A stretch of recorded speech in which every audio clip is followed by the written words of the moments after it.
Hello and welcome back to this edition of Minstrels on the Block. Very special guest, Whitney Lynn.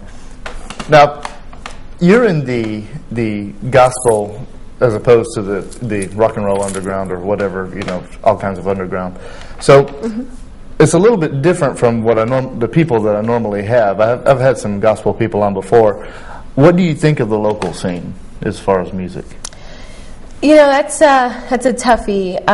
Being that I am a Christian R&B, pop artist, it's really hard for me to find appropriate venues, because a lot of it is downtown, and not that there's anything wrong with it, but it's a lot of it's the bar scene and stuff. So, I just don't feel like that's an appropriate place for me to, sing about God. I mean, hey, it's a great place, but for my style and everything that it is, I just don't. There's just not a lot around here. There is the Loft, which is cool.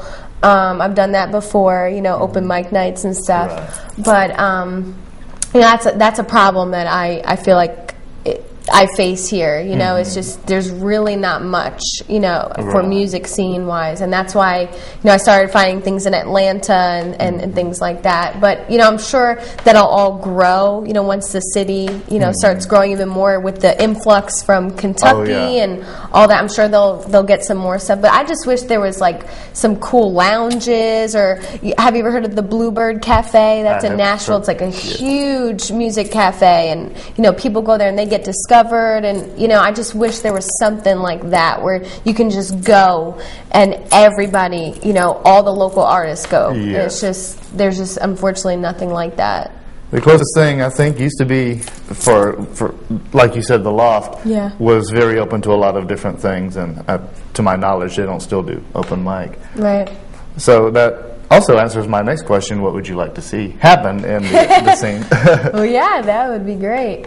More music stuff going on here, more venues. And the Springer Opera House, like I said, I've performed there before. I love it, but that's musical theater. There's nothing for the up and coming, artists really. So I always ask this question of the guests on here for the ideas that they have, because everybody's got a different idea. Very similar, they're all related to each other, the ideas, but you never know, and somebody might say something that somebody out there might catch and actually do it. Yeah, that'd be great. That'd be really good. Now, there are always people who watch TV. I used to be one of them, who sits there watching musicians on TV and have got a guitar watching, damn, I wish I could do that. What would you say to up-and-coming musicians? What advice would you give? The advice I'd give is, don't let anybody tell you what you need to do.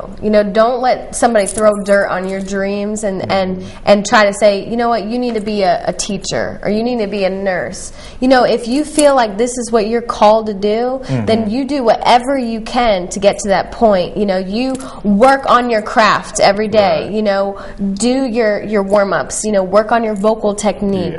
Constantly search. Where can I sing? Where are there free venues that I can just perform out and get my stuff out there? Work on your music. Write.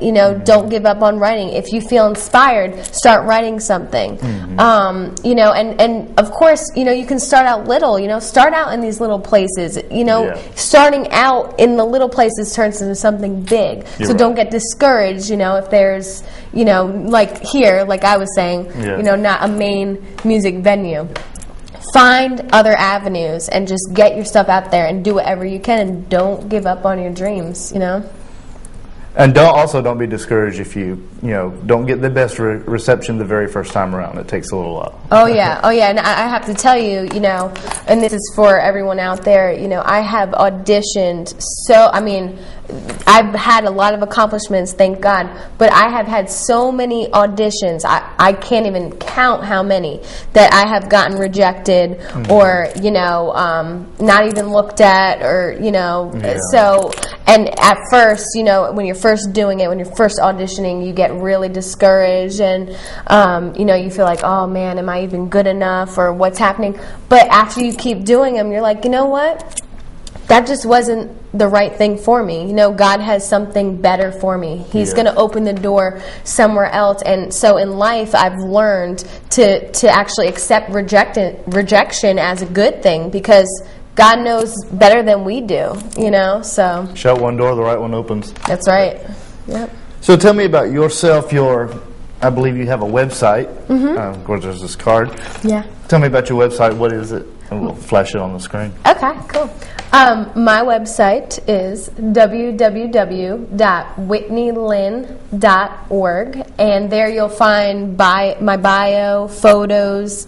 You can listen to my 2 new singles, my resume, my video. So pretty much everything's on there. Sweet. Yeah.